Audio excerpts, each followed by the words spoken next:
c'est plutôt parce que je rêvais beaucoup quand j'étais plus jeune. Et ça m'arrivait de me souvenir de 6 ou 7 rêves dans la même nuit, avec les transitions quand c'était vraiment une nuit chanceuse. Et puis petit à petit, ça s'est un peu amenuisé. Et puis un jour, ma petite sœur est venue me voir et elle m'a dit mais à quoi ça ressemble de rêver ? Moi, j'ai jamais rêvé.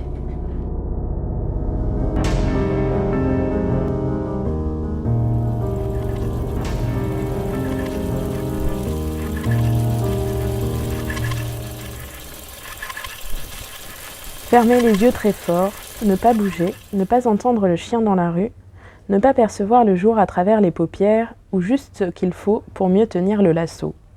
Oublier que le tapis est bleu, que les rideaux sont ridicules, qu'il faudrait envoyer ses mails. Ne pas sentir cette main sur ma cuisse ni me rappeler que je suis nue. Qu'est-ce que c'était déjà ? Une île ou un village peut-être. Nous marchions dans un chemin. Non. Replonger, dégager ma cuisse de la main, ne pas prêter attention à quoi que ce soit et surtout pas à ce chat en train d'escalader ma tête. Salaud de chat. C'est fichu. Le tapis est bleu, il fait jour, la main gagne mon ventre, je les laisse faire et me réveille, la tête vide. J'ai l'impression qu'en tous les cas, il avait une place plus grande. On avait une place plus grande pour le loisir au temps grec, pour du temps un peu pas pris dans les choses à faire, dans la précipitation, et que c'est un temps où le rêve est possible, alors que maintenant peut-être que le rêve est moins possible.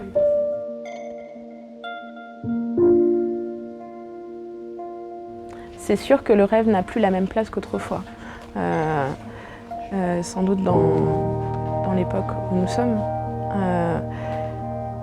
Et il y a une accélération des techniques en 15 ans qui est folle en fait, et qui fait que le divertissement était sans doute présent et d'une autre forme au 19e siècle, au début du 20e, pendant tout le 20e.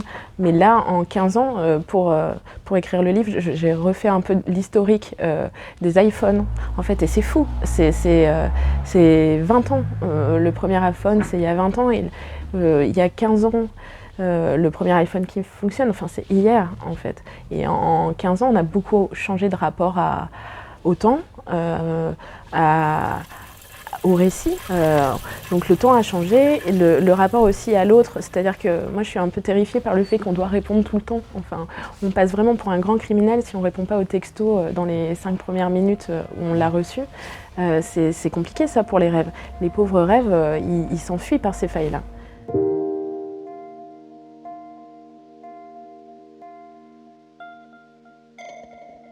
Et ces images mentales, c'est vrai que pour le coup, la littérature, on peut avoir accès à l'intérieur des têtes d'une autre façon. Et il y a peu de rêves, il y a 2 rêves qui sont décrits dans le livre. Ça, j'ai beaucoup aimé écrire ça. Ça, je peux en faire des milliards. Alors, il a fallu plutôt me réfréner. Mon éditrice me disait non, 2, ça suffit. Mais évidemment, il y avait la question d'essayer d'avoir une plume qui puisse entraîner et des passages où d'une certaine manière on ne sait plus si c'est la réalité ou pas, de la même façon que la réalité et les rêves peuvent danser dans nos vies. Et donc ça, il fallait essayer d'avoir ça et qu'on soit entraîné dans une histoire qui soit en elle-même onirique.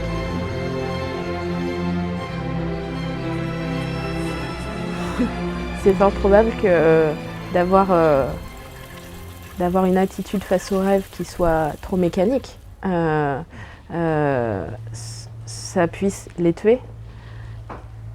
Après, la question là, c'est ça d'une certaine manière, ça serait une question luxueuse, puisque là, la question est que les rêves disparaissent complètement. Alors, si on peut déchiffrer les rêves, c'est qu'a priori, ils sont là. Donc déjà, m'intéressait aussi la question de leur disparition réelle. Ça m'inquiète de voir de plus en plus de gens me répondre « je me souviens pas de mes rêves ». Ce qui ne veut pas dire qu'ils n'existent pas. Ce qui ne veut pas dire que ça n'existe pas, que les gens ne rêvent plus. Je pense que voilà, c'est juste qu'on n'arrive plus à s'en souvenir. Dans le livre, la question est plus radicale parce que les rêves disparaissent complètement. Voilà. Mais c'est une façon d'aborder cette question du souvenir et de la mémoire, en fait. On est quand même dans une période qui est compliquée sur la mémoire, en fait. On croit qu'on a une mémoire infinie avec les téléphones qui peuvent filmer à peu près nos vies. On prend en photo beaucoup plus de choses qu'avant. Qu'en est-il en réalité? Peut-être qu'en fait, on a une mémoire beaucoup plus immédiate. En fait, l'immédiateté est inquiétante, je pense. Et je pense qu'il y a une question c'est une question aussi d'archiviste, en fait, de savoir où on en est de nos rapports aux rêves.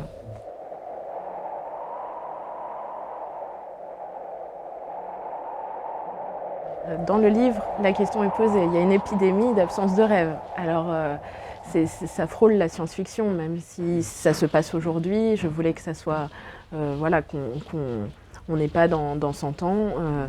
Mais alors, la question de savoir ce qui meurt quand on ne rêve plus me semble une question très importante auquel il faut urgemment réfléchir.